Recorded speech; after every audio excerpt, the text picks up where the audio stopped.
Hello and welcome to Sports Scene on CCTV News. I'm Tony Perkins in Beijing, and let's start with the Rugby World Cup.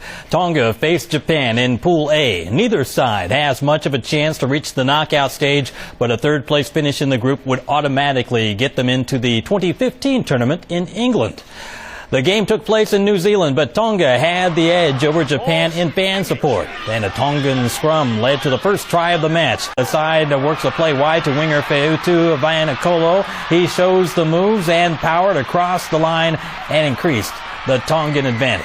Tongan fly half Kurt Morath booted his fourth penalty to make it a 31-18 game, and the Pacific Islanders were in total control.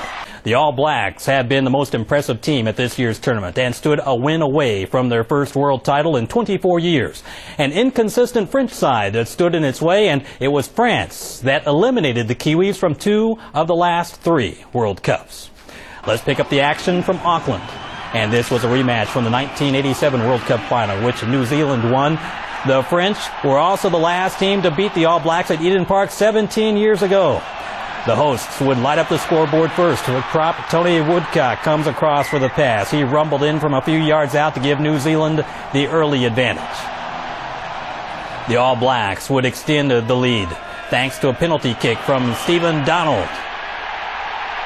He made it an 8-0 game early in the second half. The French would come back for a score of their own. Captain Thierry Dusautoir broke through, and the conversion made it 8-7. France was on the verge of pulling the upset in the final, but the All Blacks would not let it happen. France missed a penalty kick, and that decided the outcome. New Zealand holds on 8-7 and claims its first World Cup title in 24 years.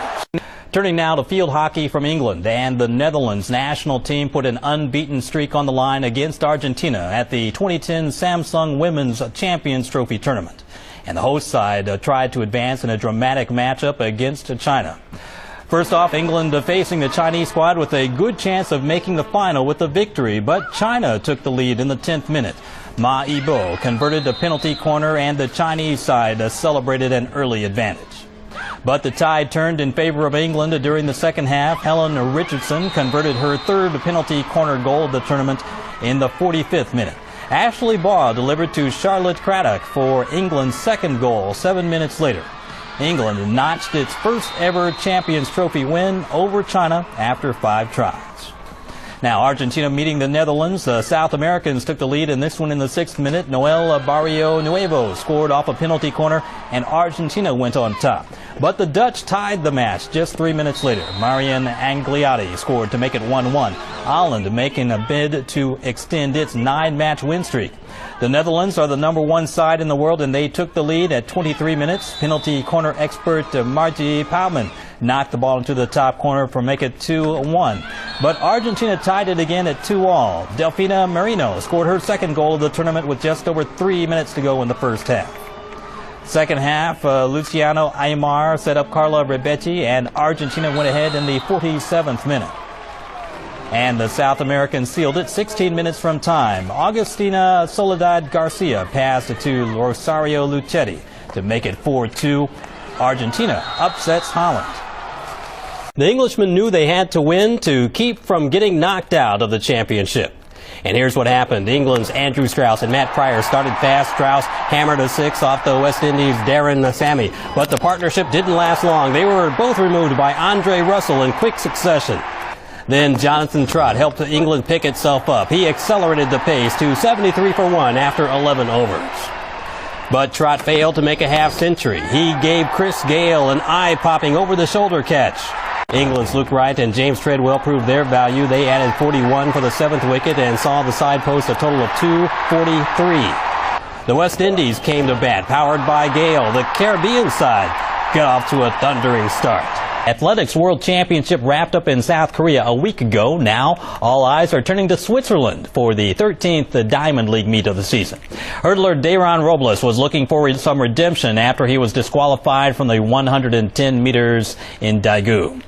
And the Cuban world record holder was nailed for interference in that race, but he kept his hands to himself this time. He's in lane 6 in the lime green shirt and was in control from the start.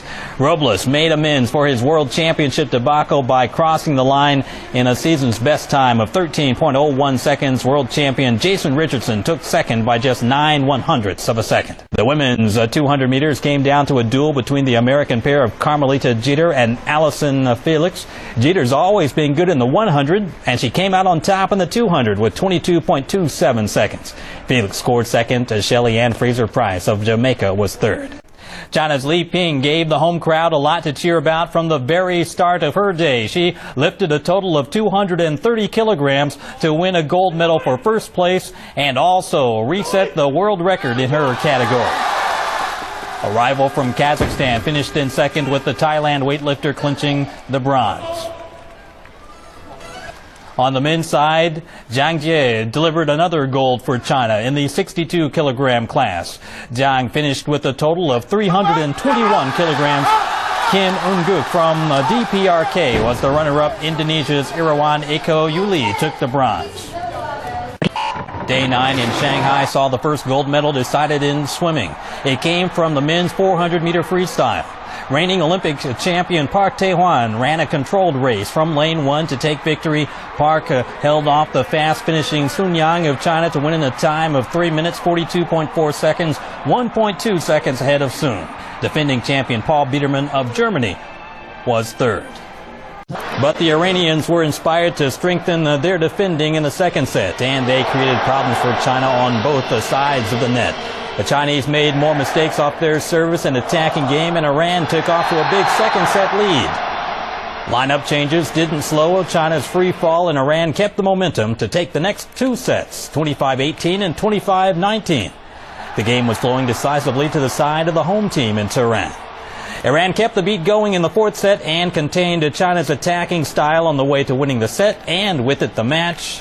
The Iranians come from behind to get the win and the Asian Championship title 3-1. China settled for silver. The hosts were crowned the champions of Asia for the first time since they started competing in the regional tournament in 1979.